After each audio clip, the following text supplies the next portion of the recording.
Welcome, welcome, welcome. It is Saturday morning, so you know it's time for another live edition of the Extra Point. Pure Culture in the house. Tasha T. Sizzle in the house. Ladies and gentlemen, we're not 30 seconds into the show, and she's already taken us off the rails in true Tasha T. Sizzle fashion. Tasha, are you going to behave today? Can we get that pledge from you? I'm going to lock the doors, and I'm not going to let you out of my congregation until you pledge, Okay, Marvin.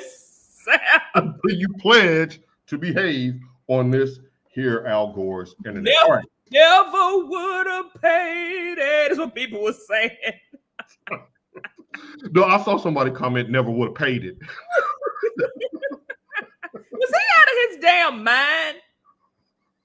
Like seriously, and then gonna try to come back and give some kind of BS excuse. We heard you tell them ushers to close them doors. Joe Clark style. Code 10, code 10. Get them checks out the door. Hey, my boy hit that turn with those Stacey Adams on. Code 10. Code. All right, we digress. All right, Tasha T. Sizzle, are you ready to talk some sports? All right, so we have a jam-packed show for you today. Plenty of hoops to talk about. Going to sprinkle in a little football. Got a fun show for you today. But before we get into those topics, I want to kick off today's show by doing something that I haven't done in a very long time, and that's hand out a Shut the Hell Up Award. Stephen A. Smith, I'm pleading with you, for the love of God and for all things good under his great earth and creation, will you please shut the hell up and move on? Tasha, I want you to finish a sentence for me. And it was a line coined by the late, great Pimp C. He once famously said, "Take that monkey suit off." Wait, Tasha. I can't do this. You can do it. Get your ass back on the screen. I can't do this today. Tasha. I gotta compose myself. Tasha. With me, y'all. Tasha. Tasha, we're literally 2 minutes in. Tasha, I need your face back on the screen. Tasha, are you there? Wait a minute. Calling on Tasha. I gotta compose myself. Wait a minute. He said take it. It was on sipping on some scissor, wasn't it? Yes. Wait, but what did he say? He said, "Take that monkey suit off. You're embarrassing us." I'm doing it as you said it. I'm do. You did it in cadence as well. Stephen A. Smith, take that monkey suit off. You're embarrassing us now. This has reached the point of embarrassment. Wait a minute, y'all. Wait a minute. Y'all have no idea what we were doing before, and I didn't really get my laugh out. And then he go bring up the verses of the late great Pimp C on 666 Mafia, sipping on some scissor. I'm sorry, y'all. Wow. Okay, I'm ready. All right, so Stephen A. Smith and the LeBron saga. Now, ladies and gentlemen, Tasha, everyone who's watching, have you ever been in a situation or a group environment with family or friends or colleagues or something, and two of the members are like kind of jonesing on each other, joking on each other, debating on something, and they're going back and forth. It's all fun, everybody's laughing, having a good time, and then somebody cracks off one and somebody laughs a little too hard, and now one of the parties gets offended, and now they start hitting below the belt and getting personal, making the energy all weird. And now the night is ruined because the energy is off and everybody's getting kind of quiet now. Like, oh, I didn't know your mama smoked crack. Like, I didn't want to know that. Or I didn't know you was behind on your child support, bro. I just came. Oh my God, I'm ripping a couch. Right. Like, I didn't know. Like, I didn't know that. I didn't want to know that. We were just laughing and joking on each other's shoes. Like we went to. Stephen A. Smith has now taken this way too far. I think he should have listened to his good friend and colleague Shannon Sharp last week when Shannon Sharp told him he should have addressed it once and let it go. You're embarrassing yourself, Stephen A. Smith, with this latest round of what you're doing. Tasha, is this beef over? Do you think that this last round of shots fired will end this? Okay, now this is kind of double-sided. LeBron sparked it back up because it was kind of dead. But in that same sentence, LeBron had every right to go on there and defend what was said and what he did, because when it happened, we only knew Stephen A's side. So LeBron had every right to come out and, say what he needed to say. And LeBron was being really petty and messy by going on that particular show when he knows him and Stephen A do not vibe. Right. I didn't really like the strays that Windhorse got. They went to high school together. He's pretty much covered LeBron. I pulled this thing up. What was I probably won't be able to find it now. What was the guy who made a career off of Jordan? David, what was his name? The writer? The one who wrote Michael and Me? The one, what was his name? David Aldridge? No, not David. It was the white guy, and he pretty much, Sam Smith. He made a career pretty much off of Jordan. I'm trying to find where I can do it. Oh, and then someone else said something. They threw up, just like Ali and Cosell, even though Muhammad Ali and Robert Cosell actually kind of got along. Right. They became friends later. That Cosell made a living pretty much. I mean, he was Robert Cosell, but he made a kind of a name for himself off of Ali. So I really don't like the strays that Windhorse got, because he does give LeBron usually favorable coverage. He never really says anything bad about him. So I kind of fought LeBron for stoking the fire again once the embers and everything was already burned out. But he did have the right to go on the show and say what he needed to say. I'm praying that it's over. Like I sent you a thing, like Monique with her thing with Tyler Perry and Oprah. Let this shit go. Let it. I'm tired. I don't want to see anything. Right. I'm so glad I was at the gym when the show came on, so I didn't have to watch what Screaming A was gonna say. I didn't even watch the broadcast, the show with the McAfee show with LeBron. That was a good interview outside of the praise. At one point, when I looked at it on YouTube, when I was looking for something else, it had 1 million views, and that was within a 24-hour span. I'm tired of it. I don't want to see anything else about it. Right. I'm tired, boss. Right. Eyes tired, boss. Good morning, Martrice Hastings. She says exactly on Dan McAfee. And for those who don't know, Pat McAfee and Stephen A. Smith don't like each other. And that was strategically done by LeBron James to go on that platform to do what he did. Good morning, Dre Day. All day, every day. The Stephen A. Smith, and yes, LeBron did bring it back up, and to a certain extent, LeBron James, you get a shut the hell up award as well, because what's done is done now. Now let's move on. But for Stephen A. Smith specifically, I think that he miscalculated where he stands in the pantheon of social media. He ran up to somebody with a bigger stick. You were talking about the 1 million views on Pat McAfee. When Stephen A. Smith came out of his mouth and said that he would have swung on LeBron, LeBron fired back with a video of him doing the boxing and the womp, womp, womp meme. That post alone got 2 million likes. And the names of the people in the comments laughing was a who's who of the STHU Awards. Lamar Jackson, Reggie Bush, players of that nature. Like LeBron has over 120 million followers on Instagram alone. They're not even adding at the Twitter. So you ran up against a bigger bully. You've done this to people numerous times, Stephen A., but know when to hold him and know when to fold him. If I'm an ESPN executive, I have to sit Stephen A. Smith down now and say, hey, look, I can't have you going on national TV and telling the world that the entity that we just got into bed with for $76 billion over 10 years that you do not personally like the most polarizing player in that league and how that slants coverage because LeBron has the checkmate now. Anything that he says about LeBron or Bronny now will be viewed as the sour grapes and that he was mad that he lost the beat. Now, and I agree with you, Dre. He says they're going to have a Kendrick and Drake moment.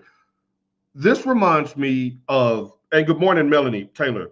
This reminds me of Nas and Jay-Z, and then we'll move on to some on the court stuff. Remember when Nas dropped Ether, and the streets had already crowned the beef over? It was over after Nas dropped Ether.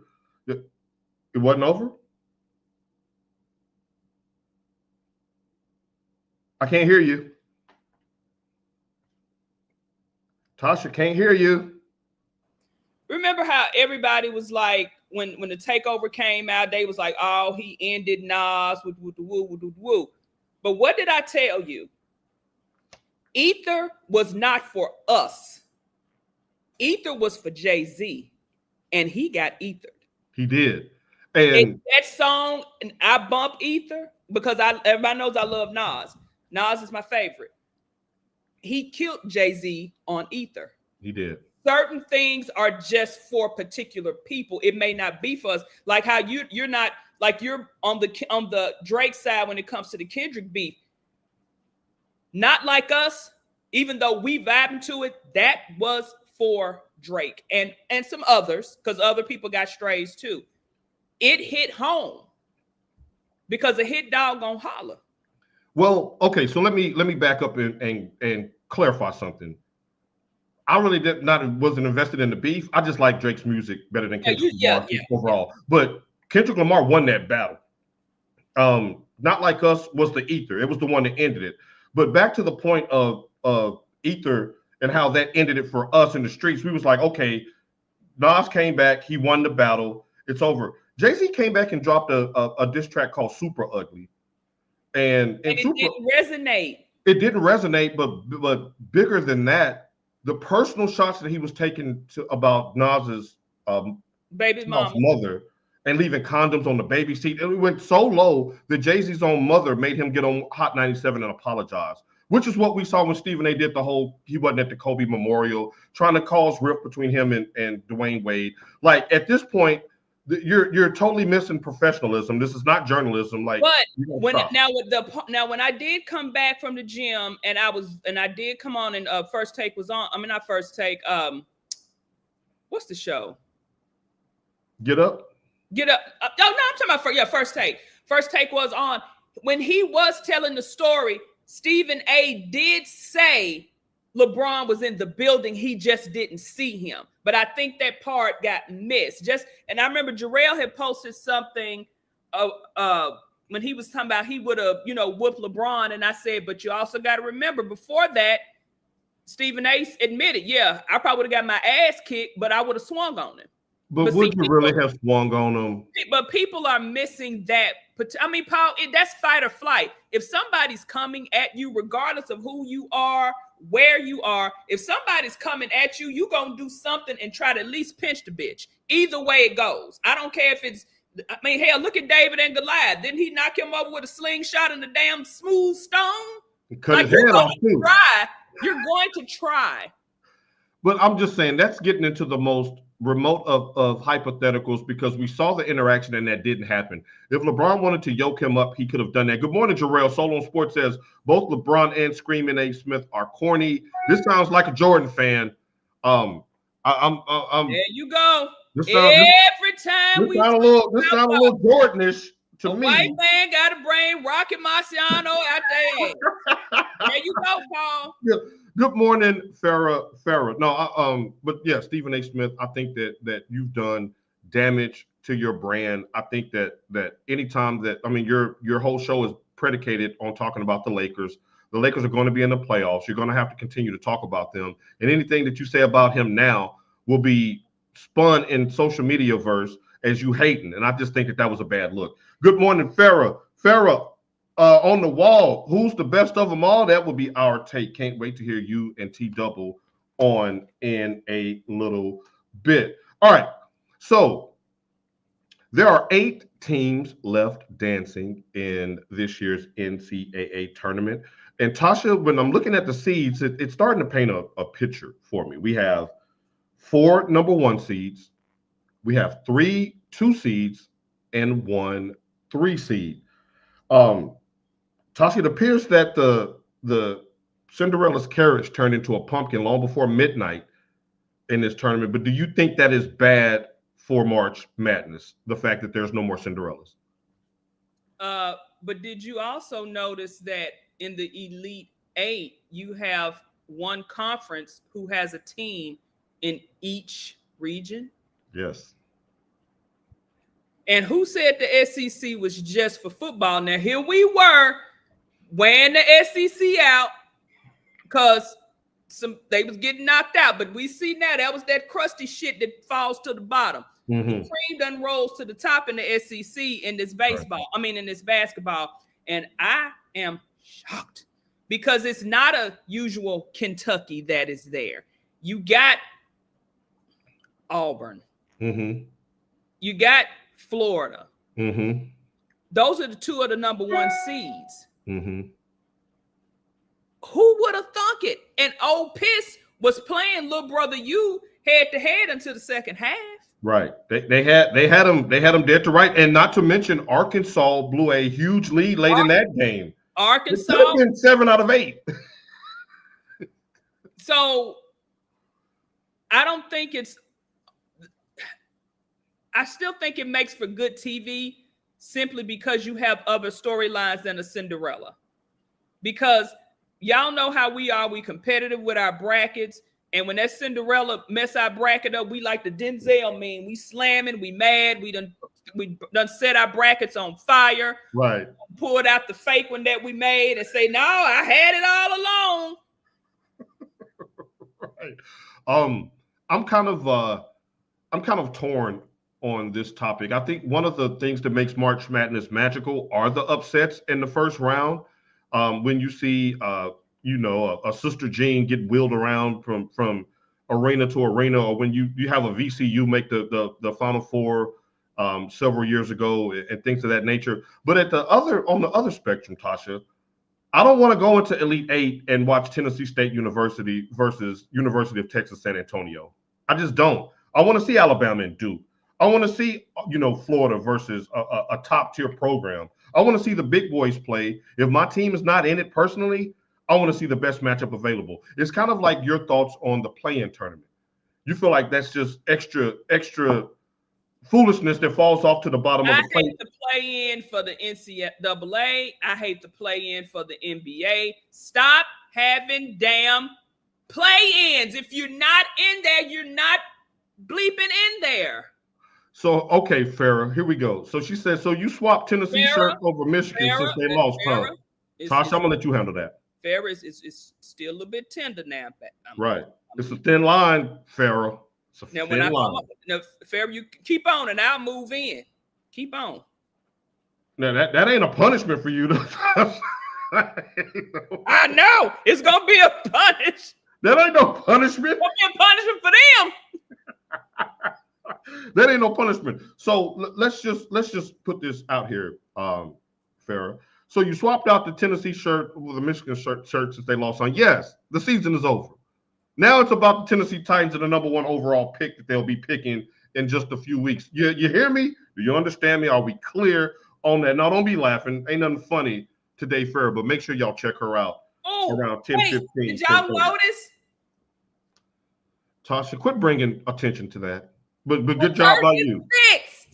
Wait, sorry. Farrah says, I was going to check on y'all, but it was late. No, you wasn't.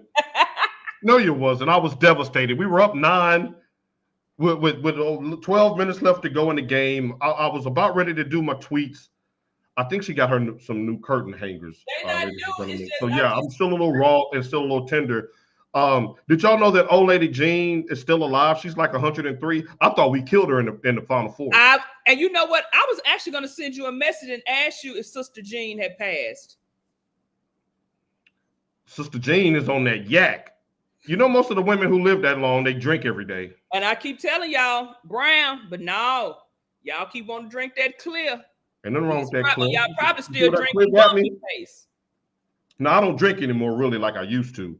But when I do, we on that clear. But yes, we will get into Auburn's beatdown of Michigan. We're not running, we're not hiding anywhere here on the extra point. But Tasha, another thing on the heels of the death of the Cinderella, do you believe that that's going to be bad for college basketball? Like, all jokes aside about Stephen A. Smith, he did say earlier last week that that's going to be the death of the NCAA tournament with the lack of Cinderella teams moving forward. Do you agree with that? I don't, because people are still going to tune in to watch. Right. Like, right. I'm not gonna lie. Everybody knows I hate Duke, and my bracket is messed up simply because I hate them so bad that I refuse to put them in. Tasha, I sure do. I'm that petty. Duke will never be in any one of my Final Fours ever, as long as I'm making a bracket. If I got to lose everything, I'm not putting Duke anywhere. Can I ask you why? But I just hate Duke, and you know why. Was it 92? I think maybe it was 92. I mean, I would never forget that shot over Jamal Mashburn. Christian Laettner had, not over Jamal Mashburn, but when Jamal Mashburn was at Kentucky and Laettner hit that shot, I hate it. Yeah. That actually led them on to beat us in the national championship game. Exactly. That year. Shouts out to the Fab Five. Now, don't try to get back. Don't be trying to get back. She's I'm with you, Tasha. Damn Duke. Now you said something about me switching up shirts since Michigan lost. Where's your North Carolina blue? I want to see that today. I don't want to see no Our Take shirt. Oh my God, Paul, you did not have to do. She's our sister and our guest. She is our sister and she is our guest, but she hurt my feelings because last week she said I had a Clorox stain on my Final Four shirt and had me looking the whole show. Carolina women did get their ass kicked last night by the Duke women. I'm just saying, they'll be talking about that later on. Okay, so I think that it was dramatic as well with the whole death of college basketball with Cinderella, just based on the strength of the brackets alone and the gambling that's associated. No one cares about them damn Cinderellas unless you're in that market. So moving on from that, another thing that's coming out this week in regard to college basketball that I thought was interesting was the fact that the portal opened on Monday, right smack dab in the middle of the Sweet 16. We had Michigan, speaking of Michigan, one of our own players, Justin Pippen, entered the portal while we're trying to prepare for a game against the number 1 overall seed in Auburn. He wouldn't have helped us last night, but that's not He wasn't helping us no way. Good riddance. That's cold, Tasha. I'm sorry. That's cold. Scotty done been through enough. All right. And, that's his own fault. That's what he get for marrying the way he married. He loved that woman. Ain't you ever been in love? When you look that way and you go out here and try to get you a dime and you know she only married you because you got money, that's what you get.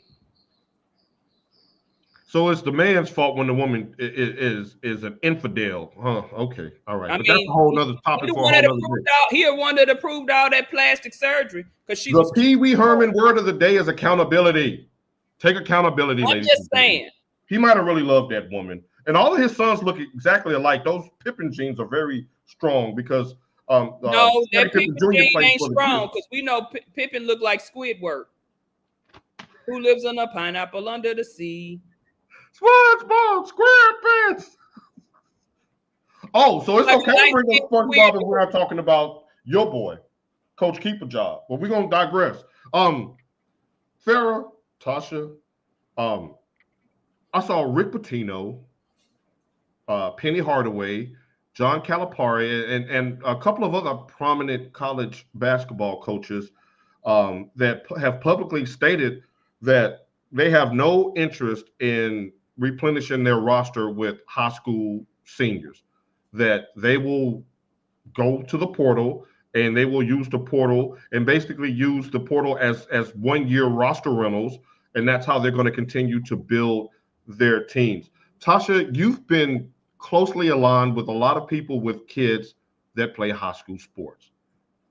What would be your advice to either a high school senior or their parent who has aspirations of playing D1 basketball at a Power 4 conference? First of all, before we go, I know this guy done got arrested. I think he's out on bond now. But on Yellow Beezy's remix, That's on Me, do you know the first line that 2 Chainz says after he says 2 Chainz? No. He says 2 Chainz. I hired the strippers Patino. Anyway, but I digress. You can't hire the strippers no more. But first of all, I do think that I don't think that they should be allowed, if your team is still actively playing, I don't think they should be allowed to transfer. I'm not, because I think I think we're supposed to be talking about something, so I can't remember, because if I don't say it now, I'll lose my point. Go ahead. If your team loses, then you want to enter the portal, that's fine. I'm not going to even say, oh, wait till the tournament is over. I'm not even going to go that far. But I think it is very disrespectful. And it just shows to me your loyalty. Like, I don't know what Pippen's son's NIL deal was like. I don't know. Even the coaches wait until after they lose the game to say they're going to said school in the basketball side. Even they wait. But to any, aspiring D1 level prospect, I'm still going to say just go out there and do what you can do, because you never know what's going to happen. If these people, they going in the portal, these people in these portal ain't staying long. What's the guy? I pulled something else up too. See, I did just a little bit of homework for you. All right. Just a look. As soon as I say that, here come my dumb ass can't find what I was looking for. No self-deprecation on this show. Good morning, Denise. The guy at UConn, what's his name? Isaiah Abraham. He's y'all won back-to-back championships, and then you enter in the portal. At least he did wait until they were done to enter the portal. But if you're a D1 and somebody's recruiting you, I'm gonna say go to that school, because these one and done players are they going and they leaving. They still, it's not one and done to go to the NBA necessarily. It's one and done at said university now. Right, but I'm gonna go back to her. Like, that's the problem. You ain't getting a scholarship. That was the whole thing that Rick Pitino said famously before the tournament started. He said, "Hey, I'm losing 5 seniors. I have to replace them with veteran talent, or else, like, I don't have time to develop a bunch of freshmen." Because he can't hire the strippers no more. Well, I think they can. I think the players can get their own strippers now. They got they got money now. They driving Lambos and all that stuff. Good morning, Miss Hastings. Good morning, Marcus Stone. My people, my last Saturday, y'all, until the season is over. You ain't gone to November, are you? What's going on? Oh, okay, Wycliffe. All right, someone please call 911. Jarrell checking in on multiple platforms. See, that's what I'm talking about. This is the OG that you need in your circle. He says, this is what happens when there are no leadership or rules in college sports. It's like the movie Purge. Exactly. They are running amok. This goes back to the whole Justin Pippen situation at Michigan. I don't blame Justin Pippen. I blame the system, because if you're Justin Pippen and you're to Tasha, and Tasha just made my point for me when she said good riddance. He wasn't playing anyway. If you're not playing anyway, if you wasn't going to get into the game against Auburn, if Michigan has a 5-star recruit, this Mr. Basketball in the state of Michigan, coming in to play point guard next year, so you're probably going to play behind him as well. You need to go ahead and get a head start on the portal, because here's the conundrum, Tasha, Jarrell, Marcus, Sheila, Farrah, everyone is watching, and help me talk through this, because I'm unsure of what the correct way to go is. Do you penalize the 320 other Division I programs for not being in the Sweet 16? Like, are we going to hold it up for 16 teams? No, but my thing is timing is everything. What was it going to hurt for you to wait until April to make your decision? Right. You know, that's especially, you're not, and he's not even a high profile player. Right. He's talking about, let me leave. And maybe that's why, because he figures he better get a head start before the big dog. But again, still, the national championship game is the first week of April. That's a week, literally a week. And I just think once your team is out, I think you should be allowed to say, hey, deuces, I'm gone. But as long as your team is still viable, you don't need to be announcing that you're leaving, because you don't know. I mean, I don't know what his relationship's like with some of the other players on the team, but that could have been your boy. You don't know how that affects you or your teammate. Not saying that he would have made a difference last night in the game, because like I said, he wasn't playing. He really wasn't. And he wasn't that effective when he did play. I mean, he looked like a freshman, which will scare off a Patino or Penny Hardaway or But that just goes to show you, if you are being labeled as a D1 prospect, you got to go out there and show my favorite line from Purple Rain, you better kick ass tonight. Right. Now, good morning, Jody Coleman. Make sure you all catch Against the Grain podcast. Phenomenal content. Him and Jarrell, they get down for there. Shouts out to Ray, the judge. I call him Aaron Judge because he has to gavel. Now, Jody, I want you to be, I'm glad you're online now because Jarrell is starting stuff early. He said maybe young Pippen found out his mom got with a teammate. You know how she'll do it. You know Dusty May, no, I don't think Dusty May is her flavor. You know. Maybe an assistant coach. Maybe a black Golden. That's too old. Oh, so you said it may have been a teammate. Oh, he said got with the teammate. He said a teammate. That's what he said, a teammate. Oh, snap. It's strategy on NCAA. They know what they are doing. Now, Jody, you say it's selfish. It is. I'm gonna have to push back on that because so you think it's okay for someone to announce, "Oh, I'm transferring," while their team is still actively playing? I mean, it's not a good look, but in the case of Justin Pippen, now if this was Vlad Golden that said this, or one of the starters that said, "Hey, I'm about to hit the portal," that's one thing. But he was buried on the bench. But you're still announcing while your team is actively playing. I'm tagging in Marcus. But still, then he could have said it last night after they got beat. He could have said it last night. Look, Marcus said he could have been forced out, which he could have. He could have been forced out. Now, Sasha says, as a teammate, I wouldn't F with him no more. Wow. I mean, you make the best decision for yourself, and nobody. I'm not saying don't do what's best for you, but come on now. That's like Sasha said. That's supposed to be your teammate. That show you ain't got my back. Like I said, even with football, I have a problem with the football coaches. Football coaches. No one is really just like left in the middle of the season. They do tend to wait till after the season. But you had some guys that were in the national championship game on football teams announcing that they're going to transfer. Your team has the chance to play for a national championship. Wasn't it the kid from Notre Dame that did that? Yeah, but at the same time, Brody says, "I hear she like him young." Yeah, come on now, Laura. Don't be Laura like that. They the same age as that boy that's in the G League with the Lakers. She messed with somebody, and he done moved. And then wait a minute, the dude, what was his name? Mikal Bridges, was that him? He left his wife for Larsa, goes back to his wife. She gets pregnant. He done left her. Now he with somebody else, and this girl is pregnant, I think. Tasha, I have no idea what you're talking about. It's not Miles Bridges. No, Miles Bridges. It's not Mikal Bridges. Mikal Bridges was the one that body slammed his old lady through a and she pregnant, and now his other girlfriend pregnant with twins. See, I don't follow the Shade Room and On Site and all of those. I don't get. It's not on Shade Room. It's on Twitter. I'm just saying I don't get those updates. Now, real quick to what Ferris said. I mean, spring football games are just a showcase for the portal. To Ferris' point, and to tie this all back into the basketball in the portal, Michigan, their spring game is being aired on Big Ten Network, but it's being aired a week later after the spring portal ends, before they air it on TV. Because to her point, spring football games are just a showcase for the portal. But back to Justin Pippen, to put a cap on that. Y'all saw last week where Rick Pitino benched his star player. I know he was 3 for 17 in the game. He had that man sitting on that bench like this.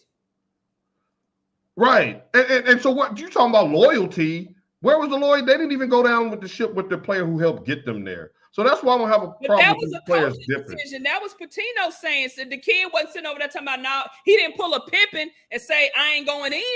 Right, but Dusty May could have pulled a Pitino and said, I'm not playing you for some other reason other than basketball. But I just don't like leaving while your team is still actively playing. I just don't like that. That's coward shit. I don't like it. I don't want to say it's coward. I think that if you ain't playing, like Michigan, we're asking to play, and this is a Michigan man getting on Michigan fans right now. Why are we asking a player to just sit on the bench and clap and throw and wave towels when you know good and damn well you're not going to get in the game? They lost last night. So if they would have won, he would have wanted a ring. He would have wanted to be in the photos with the banner. Maybe not. Wanted the shirt that said national championship, and they would have gave him one because he was still on the team. Well, since that's your buddy right there, answer that question, Tasha. Did C-Webb ever get that timeout? But see, now they teeing off on us. Now, Jarrell, I done forgave you, bruh. It was a hating ass ninja that told him to call that timeout because that was an inside job. That was an inside job by one of the bench players whose spot was taken, and those role players that were on the '89 championship team. They basically said we were eating hot dogs and Spam before the Fab Five got there. Now the Fab Five has got the strippers, the steaks, the lobsters.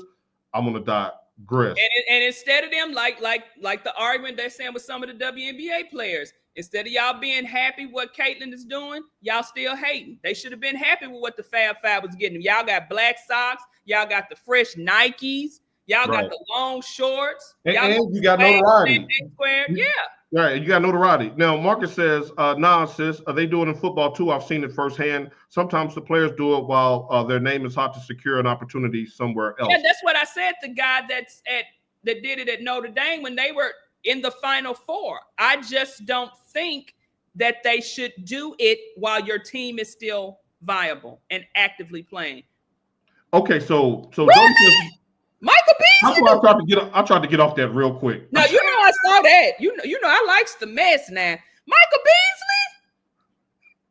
Jarrell, don't put a battery in her back this morning because we won't get out of that. Like that's now back to sports. Jody says, "Wait, if you're not playing well, you have to make a decision." And I believe he's talking about St. John's. I mean, I get that. But damn, don't bench me like that. Like, put me back in there for 5 minutes. Come on, man. Let me finish. We give Patino all this credit for being this great coach. So do you think that was a bad coaching move by putting your star player on the bench? Are you saying that's the reason they lost? Maybe he could have put him back in and he could have got hot? I'm saying that we've seen, and this is not to drum LeBron's praise or anything, but I'm just saying the game they had against Indiana, LeBron James had like 7 points the first 3 quarters, but made some big buckets late. Like he was struggling, but he made the game winning shot. Like if that's your best player, you gotta take that to the thing. He says because that's a good teammate. I get it. He says you have to have a bench, Paul Culture. You do have to have a bench, but that's a good point, Farrah. That's a good point. Let somebody else be on the bench. His son plays for the damn team, Dusty May's son. I get that. People who transfer are quitters now. Fair. No, I'm not gonna say that because again, Farrah. If I could transfer, what was the guy? And I told you it was the stupidest decision. I thought, God, what is his name that played for Pittsburgh and had won the Biletnikoff Award and then transferred to USC for NIL? What is his name? Oh yeah. You know what? His name escapes me as well, but I know who you're talking about. It wasn't like he was quitting. He just wanted a better opportunity. But again, he didn't announce it in game 8 of the season that he was going to transfer to SC. I'm just and the thing is, I'm a Michigan fan, and maybe if it was a starter, I would have felt more of a way about it. But let's say Michigan won yesterday and then they win Sunday. That's another 2 or 3 weeks that you're missing out on potential action somewhere else when there's 300 other schools that are already making moves. And he's probably going to drop down so he can get playing time because he didn't seem like he was ready for Big Ten basketball, to Jody's point. At some point, these kids should have to deal with the decision they make. Stop the portal. Tasha, you agree with that, though, don't you, with the portal? No, I mean, I'm okay with the portal. To be honest, I think you need to do it at the right time, and I think you should only be allowed to do it once. I'm going to give you more than once. Now, Marcus Stone is coming down my road. He says, I disagree. There's a side of the game the fans don't see. Sometimes it doesn't matter. Y'all don't understand what I'm saying. I did not say the dude couldn't transfer. Just wait until your team is no longer playing. I almost said a word. You are at the end of the season. Michigan had what? Two to 3 games maybe left to play. You could not wait until your team either lost like they did last night or advance. Well, see, here's the championship. You couldn't wait then. It's the timing for me. I don't give a damn if the boy left or not because we didn't need him. That's not my point. Any player that does this while your team is still actively playing is an asshole. Well, wait a minute. That's not fair. That's not fair. If you're in some sort of championship run, just wait. I just think that's selfish. And do you have to quit a job before you find a new job? Hell yeah. You don't have to quit a job to find a new job. You can be actively employed and go find another job. Is that fair? Like, we're asking people to do stuff that we won't do. The cardinal #1 rule in adulthood is to make sure you have a job lined up before you quit your job. It doesn't matter. You're quitting on your team, whether you're being played or not. You could have been the best support guy. We don't know the role that boy had. Jordan Addison. Thank you, We don't know the role that boy had on that team. Right, and I'm going back to Marcus's point. You still quit on the team. You traveled with them. You got to suit up. You wasn't sitting over there in no warm up. You had on an actual basketball uniform. And if Michigan was up by 20 points with a minute left, you would have got in. So really? So wait a minute. Let's go to Marcus's point. What if Dusty May went to him and told him you'll never set foot back on this court in the Michigan uniform? Just wait until the team loses. It doesn't matter. It just doesn't look right to be quitting on your team while your team, whether they kicked your ass out. That's when Dusty May should have said, "Hey, we made the decision. We're gonna let him go. We're gonna release him from his scholarship." But coaches won't do that. Coaches won't do that. I just don't agree with it. Coaches won't do that. Good morning, Kenny. Kenny, I got a shout out for you later today. Shouts out to my man Kenny Man. Good to have you on the show this morning. Cam Newton was forced to transfer. That's it. Excuses. Okay, but Farrah, he also allegedly stole a laptop. He also allegedly doing a few other things. So that's a different scenario.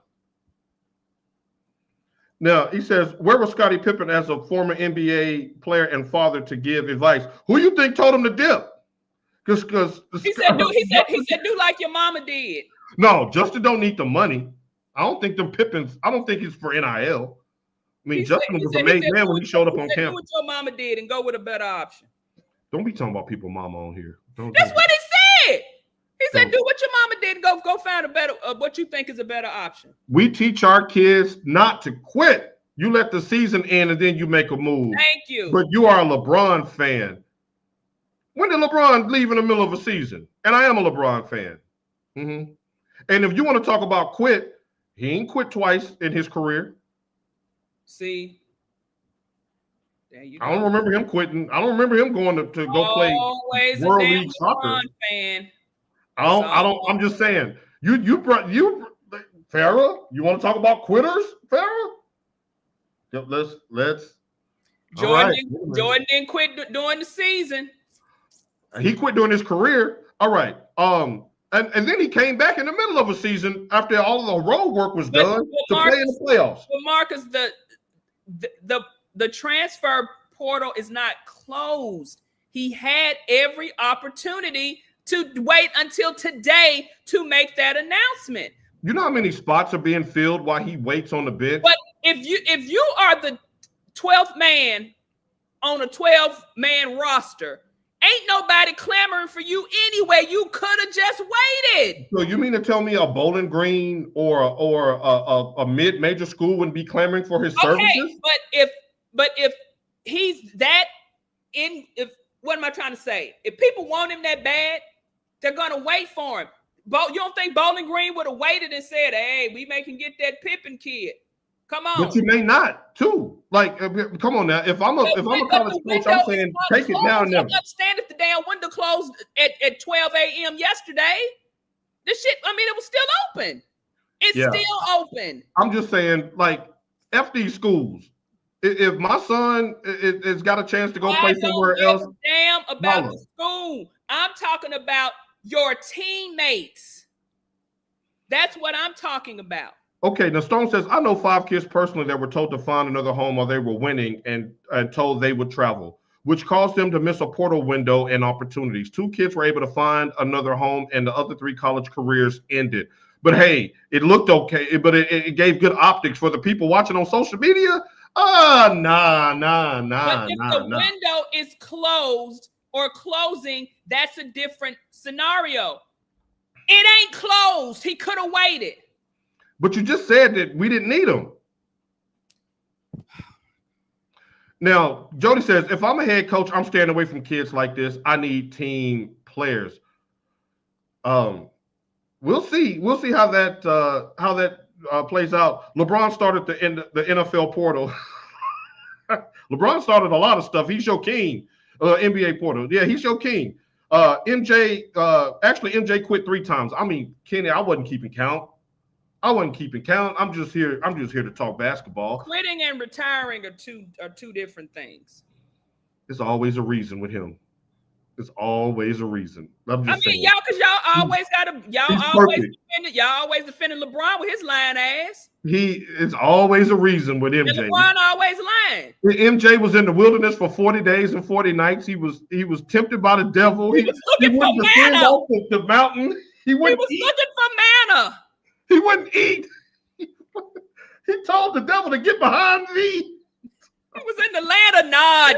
Perfect. Okay. We get it. Langston, good morning. Checking in. NCAA made the rules. It's a business. Again, there you go trying to throw your damn hands up just because Brother Langston gets on the show. There we go. I did not say he couldn't transfer or that he should not transfer. I said the motherfucker should have waited.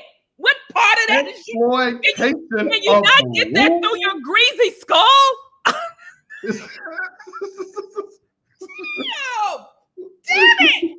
I don't care that the boy transferred. Yeah, I don't care. Sound like you care. The fact that his team was still playing and he damn that team. You said he was buried on the bench. I'm just saying, go look. Anybody, if kids out there, it's a hard knock life. They're. You think that these coaches aren't actively looking to replace you with backroom deals and that before the portal window opens? Go get yours. Don't get left holding the bag for Dusty May to tell you to scram after we get beat and he brings in somebody else. Now you left holding the bag when you could have went and got a job at Bowling Green or Ball State or somewhere else and been a Cinderella. Langston, I love the point that you made. Now let's get to the games. Good banter this morning. All right, so Tasha, we got the Elite Eight. We got a doubleheader today. I'm on here cussing. You really are. You cussed me out today. Tasha, you're going to apologize for that. You really cussed me smooth out. I can't believe it. It's not even 10 a.m. Here in Texas.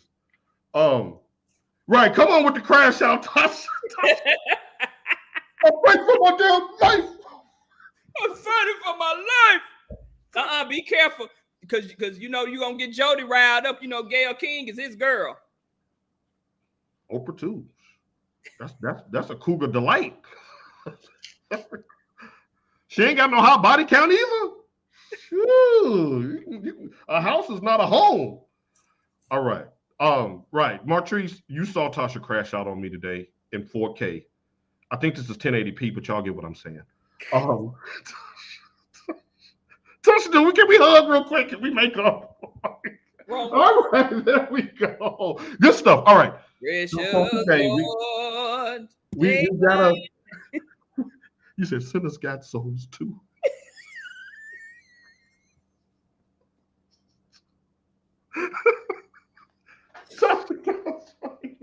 I gotta go this way because last time I fell off the ball and I couldn't get up. You're fighting in the club right now. You can get crunk in the club. What? Roll with your hood. Get crunk in the club. Hey. All right. Yeah, we saw it. We giving her time to recalibrate. Because Marcus, you saw her smooth cuss me the hell out. All right, Jody, I blame you because you gassed her up to do this. All right. Now, we're going back to Stephen A's voice after he saw the meme of him boxing on LeBron James' account. We have Texas Tech, Tasha, today. At 3C Texas Tech versus number 1 Florida. Today, 5:09 p.m. Central Time on TBS. Florida hasn't lost a non-conference game this year, Tasha, 16-0. Will they make it 17-0 today against Texas Tech? Yes, actually, guys, I did have Texas Tech winning in my bracket. So this part of my bracket is still standing up. And I have and I do have Florida winning today. I do as well. Walter Clayton Jr. is a badass, and he's been fun to watch. The way that he made huge shots to close out Connecticut last Sunday was special. So I'm looking forward to that matchup today. Don't count out Texas Tech though. They showed some real grit in walking down Arkansas after being down double digits for the majority of that game. So that should be a good one. In the second half of today's doubleheader, Tasha T. Sizzle, and yes, give her a peace pipe. Now, see, Brother Stone, my Aryan brother. Yo, what? We are the nation. He know what I'm talking about. Okay, last time I was on here with my peace pipe, somebody had something to say. I just wanted a piece of the pipe. I wasn't judging. What? Right. Pause. I got no. We don't know. We don't. That's the Jody and Jarrell. Right. No. We don't. This is a kid-friendly show. No double entendres. Although, and that's their lane, and they do it. Shouts out to Against the Grain. No, right. Shouts out to Against the Grain. That's their lane, and they do that brilliantly. The way that they catch each other in real time with that is masterful, and I will let them continue in that lane. But we are not worthy of such. All right. We got Alabama with the hard meat from earlier.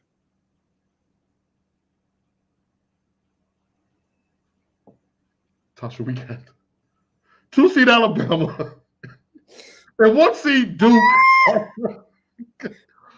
Tasha, Cooper Flag, your hero, dropped 30 on Arizona on Thursday night.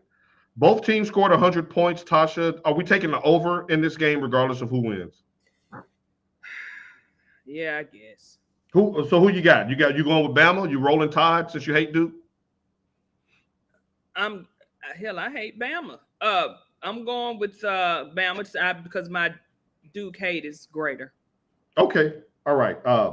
I think that from a scoring standpoint, Duke did give up a ton of points to Arizona. Let me pull up my bracket real fast. Don't. He's Paul. You're welcome to hang out with us centers on the show anytime. Oh no, I'm a center too.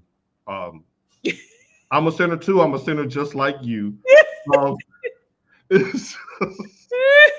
And I do enjoy what y'all do. I really do, especially when Ray get the gavel, because that's when I really catch it. Sometimes y'all so quick with it, I don't catch it in real time until Ray bangs the gavel. Then I'm like, wait a minute, what did he say? Oh, got it. Okay. No, they do a phenomenal job. Make sure y'all watch that. Now, a noble man indeed.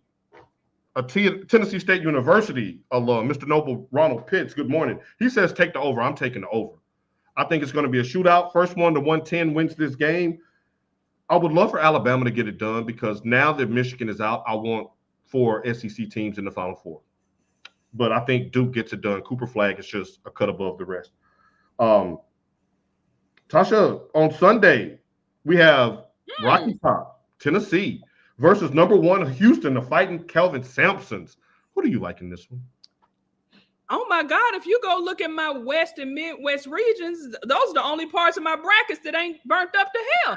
I have UT in Houston and I have Texas and Florida. Now I'm kind of upset. I picked Houston, but I don't know. Those Vols can pull that off because Houston struggled last night. They did. And here's the thing with that, Tasha, to your point. Houston leads the nation in scoring defense. They only give up 58 points a game. They don't really score either. Purdue is not a defensive stalwart, and they really struggle to put the ball in the hole, especially in the second half. A 62-60 game, stop it. A 62-60 game. Tennessee has their offensive struggles as well. They can go cold on you in a heartbeat as well.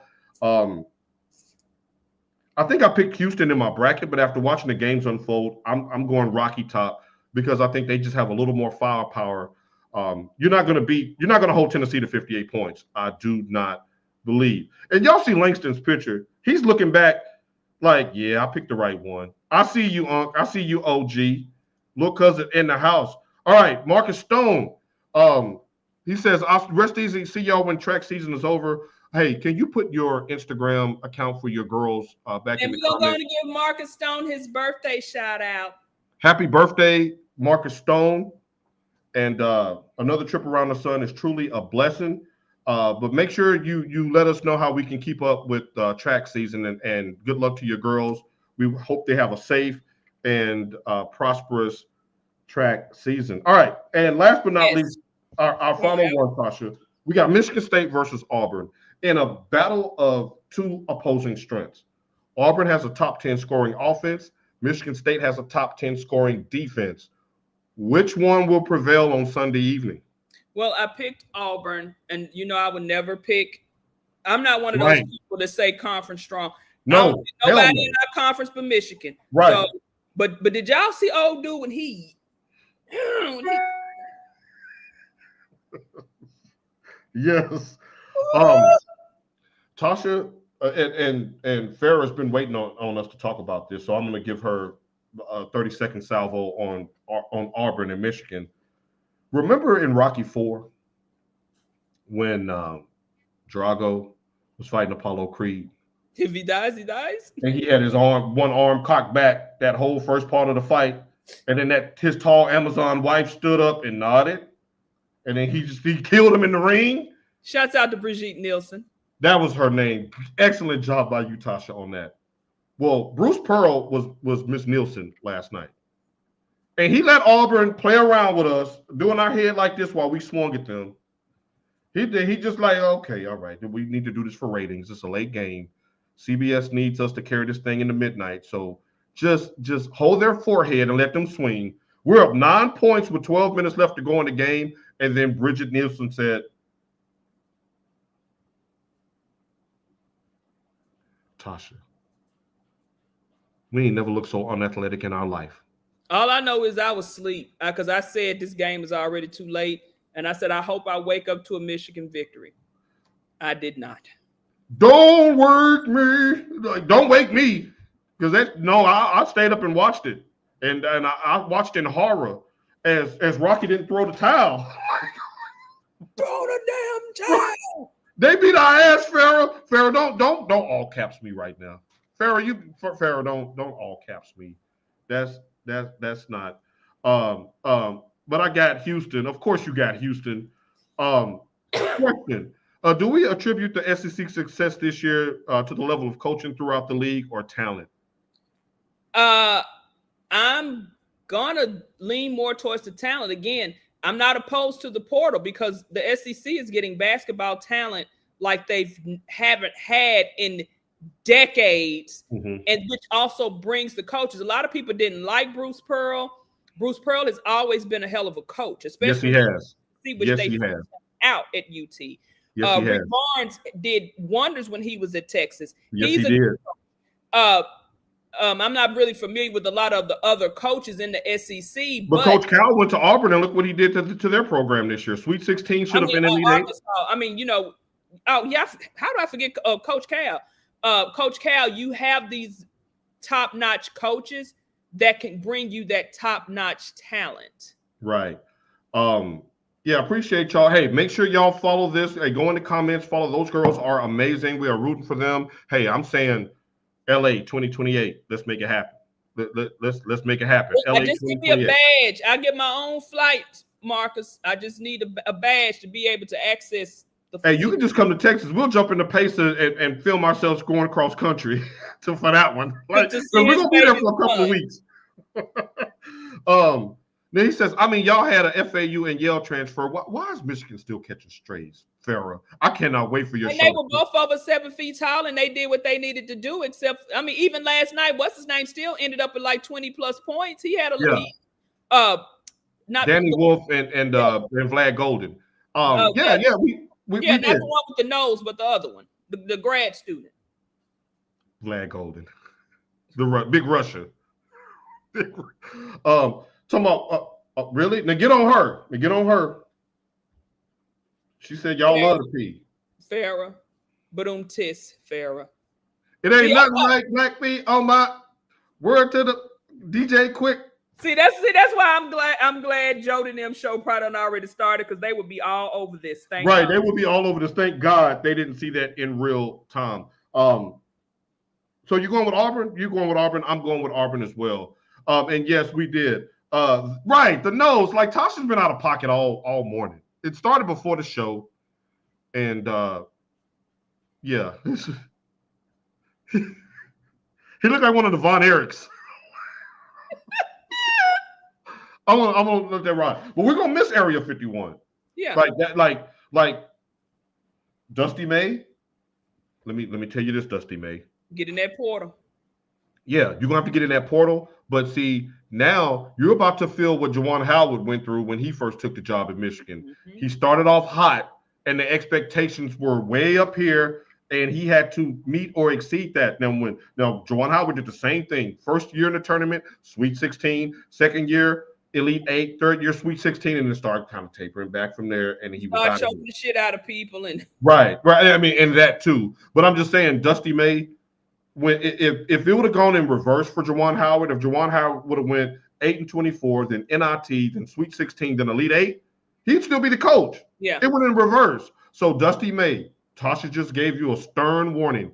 Get your ass in that portal because Area 51 are gone. Both 7-footers are gone. Trey Donaldson gone. There's a lot of players that's going to be gone because that's the what we live at now. You got to do it in the portal. We cannot just recruit high school seniors and expect to go back to the Sweet 16. I digress. Now, real quick, Tasha, the Giants signed Russell Wilson to a 1-year, $10 million deal, 10.5 to be exact, $8 million signing bonus, $2 million fully guaranteed for 1 season, and a $500,000 workout bonus. Tasha, why did they do that a week after signing Jameis? Can you give me some insight on why they would do that? I just think they're trying to lose. When I said, wow, really? When I said at the end of last season, they need to fire the GM and they need to fire the coach, and they didn't do it. This further lets me know they either tanking for Arch. I don't know, because obviously you need an offensive line. Jameis has never been a scrambling quarterback. Russ can move, but Russ is getting a little long in the tooth. Very long in the tooth. Either way it goes, you're going to have whatever quarterback you have. What's the Italian guy that's on there? Oh, DeVito. Either way it goes with those quarterbacks, your offensive line seems to be a main thing with a lot of these NFL teams and needs. Mm-hmm. They're going to be running for their life. Running for your life. Come on, Flavor Flav. But I just think they're trying to lose. I don't get it. So does this mean that they're out of the Shedeur sweepstakes, that there's no need to trade up now? Why would you draft Shedeur, which means you were going to have to cut DeVito? So if you're going to draft a quarterback, you would have already cut him, because you're not going to draft Shedeur and then have him on the practice squad because you can only carry 3 quarterbacks. Right. I don't know what the hell the Giants are doing. I don't either, and it makes me wonder if they're already reading from the tea leaves that the Titans aren't going to move off number 1 and take Cam, and that the Cleveland Browns are going to take Shedeur. That they'll be out of the quarterback sweepstakes, so that they have to. Well, who would you rather have start week 1 if there's no other quarterbacks added, Russ or Jameis? I mean, to be honest, I would rather have Russ for the accuracy. Okay. Throwing it to Malik Neighbors, and he does scramble better than Jameis Winston. Yes. And there's a scenario, and I think we broached this like briefly last week, where if you stay pat at 3 and you take either Abdul Carter, which gives you an edge rusher that could be generational, or you take Travis Hunter, you pair him with Malik Neighbors, at least now you have something to pair with, to your point, to maybe for the next year to be in the Arch sweepstakes or one of the other quarterbacks. I mean, because it's again, and Shedeur doesn't fit with their scheme either. Again, with that subpar line, because Shedeur is not a scrambling quarterback either. He was running for his life at Colorado because he had to. Yeah. Arch, and he wasn't happy about it. Wheels. Arch can move. You saw him doing the. But do you want your quarterback to be running? Yes. In today's NFL, yes, the defensive linemen are I mean, too fast and the athletic. whole game. I mean, your Oh, quarterback. no. You don't want him to be a running quarterback. You want him to be a quarterback that can run. That can run. That can run. Yes, I agree with you there. Now, Tasha, I think this is something you can sink your teeth into. NFC East, the ABOB, all black quarterbacks. Who would have thunk it?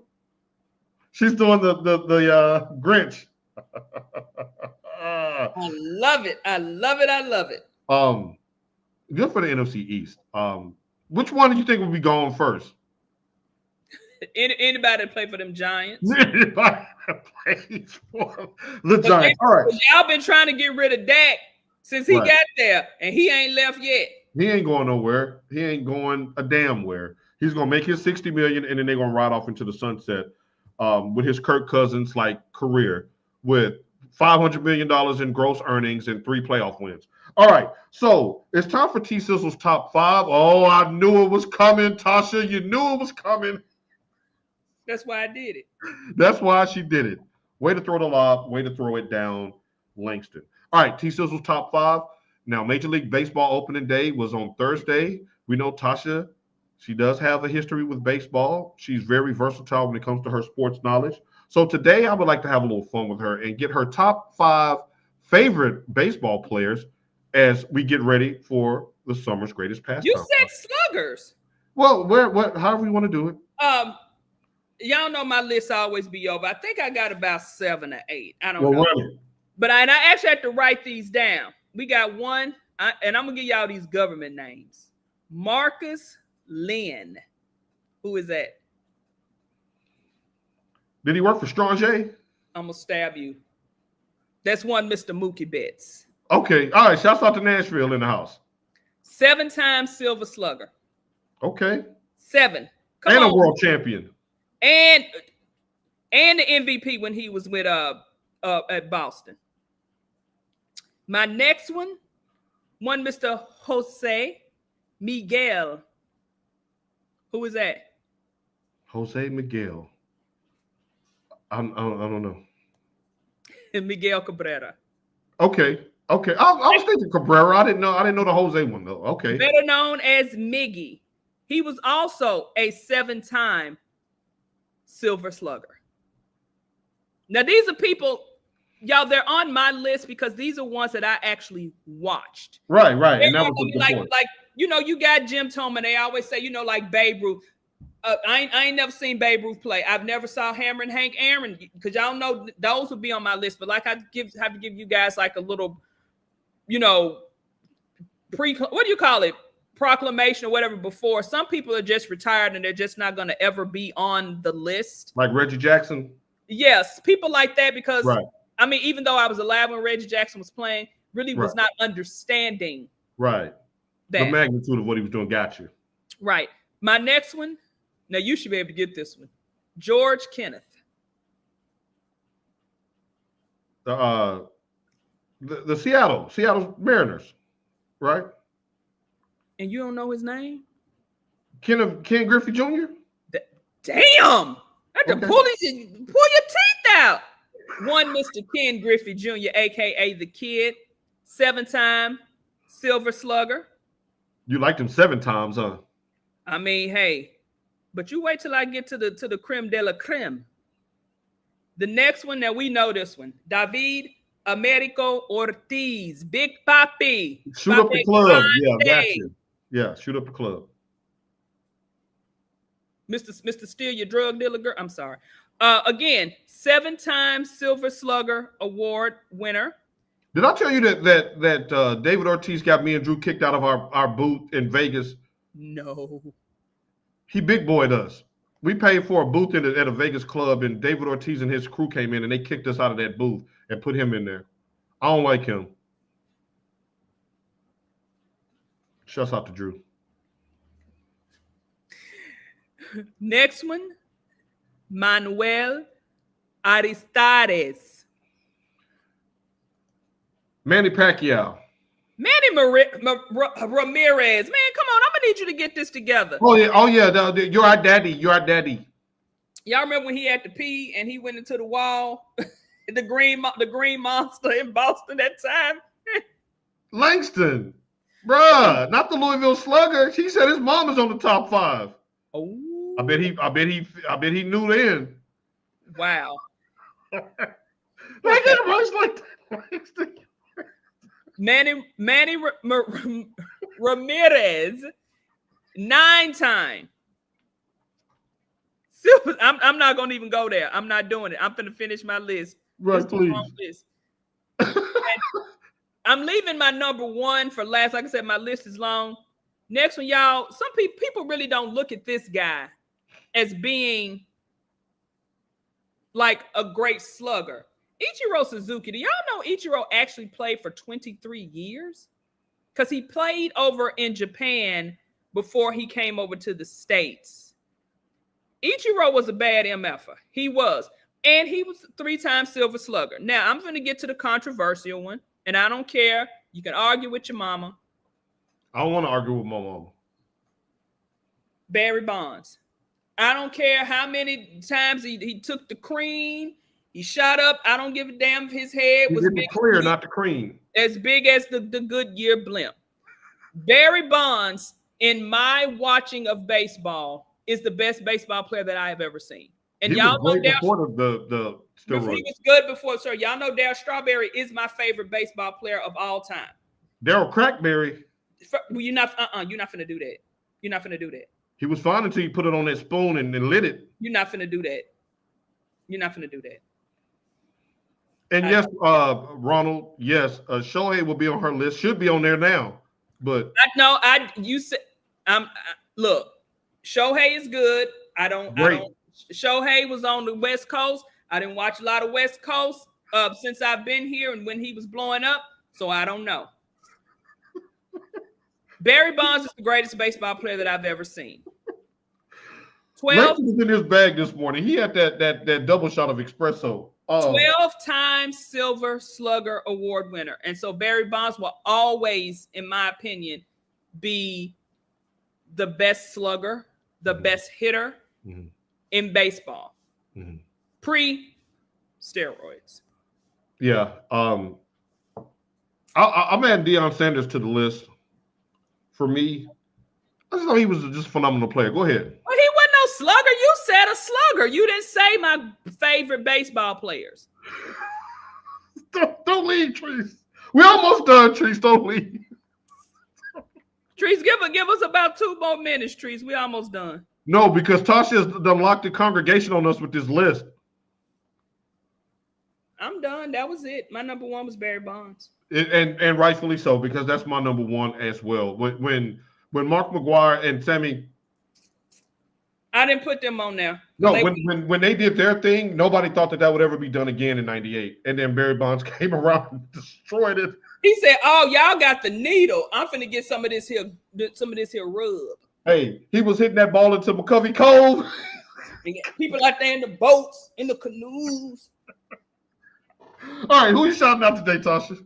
I have 2 shout outs. The first one goes to my mommy. Y'all, my mommy's official last day of work was yesterday. My mother is officially retired. Wow. After all of those years slaving and pulling and doing everything else at Vanderbilt University Medical Center, yes, she is Audi 5000 on them hoes. So congratulations to my mommy. Congratulations. And my last shout out, I had to pull this up. Actually, it goes to Coryell County, Texas. Okay. And if you guys don't know about that, that's where the Patrick O'Daniel unit, which is the death row for women. So I want to give a shout out to them for keeping that murderous bitch, Yolanda Saldivar, in prison where she belongs for the savage murder of our beloved Selena. So shouts out to them, and may that woman spend the rest of her miserable life behind bars. Thank you for denying her parole. Yeah, I agree with that in all seriousness. I want to give a shout out this morning to my nephew, Kenneth Dwayne Coulter, who finished his last round of chemo this week. Congratulations, nephew. Very, very happy for you. That was very, very great news to hear. Very, very happy about that. And someone, I don't know who, somebody around here got a birthday coming up this week. I don't know. Maybe you know her, maybe you don't. But I think it's going to be on a Funky Friday. I think somebody's got a birthday. It's like I like to call her Moses Malone, Fo. On Fofo, she's gonna act a fool.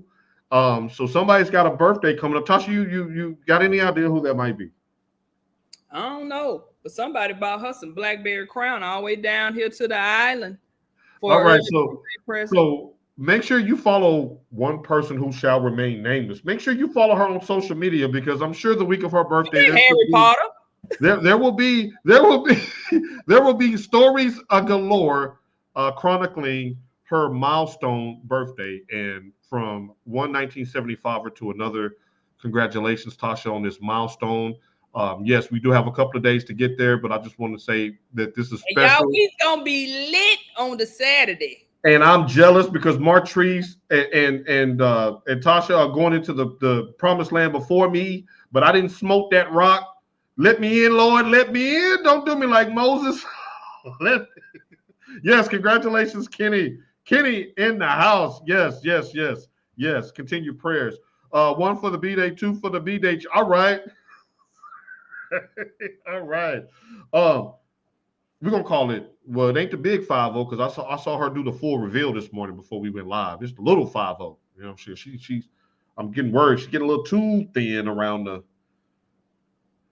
wrist area. You smoke crack, don't you? She does not smoke. Don't you smoke crack? Ladies and gentlemen, yes, the big 5-0. Like I'm having a little FOMO because mine is later on in the year, and like seeing Martrice with the picture and to see you going into yours this week, I'm really excited for the both of you, and I can't wait to get there just to say I got there because there's a lot of people who won't ever get a chance to say that. And in all seriousness, like only the strong survive, and you have been through enough to kill 10 people, as has Martrice and a lot of other people that have reached that milestone. And the fact that you all are here is a testament of just your kick-ass attitude about life, that you refuse to have dirt thrown over you, that you're going to get up every single day and keep pushing and to make people laugh. And we all got things that we go through. And you get on here every Saturday and you make me laugh. You always sending me stuff to make me laugh. The Martrices, the Langstons of the world, Kenny going through what he's going through. Can't wait to celebrate his 50th because I plan on us still being here. So it's just an awesome time in it. And I know I joke around with Tasha a lot, but seriously, I couldn't be happier for you to reach that milestone. We go way back, like 4 flats on the Cadillac. We go back to the prizes in the Cracker Jack. We really do. And it's really special to be able to celebrate this kind of milestone with her. We're about to tear Vegas a new ass hole. And on that note, Tasha, take us up out of here. Vamos Azul. Go Blue, Farrah. We ain't running. We still here. Go Blue. North Carolina sucks, by the way. We'll see y'all next week.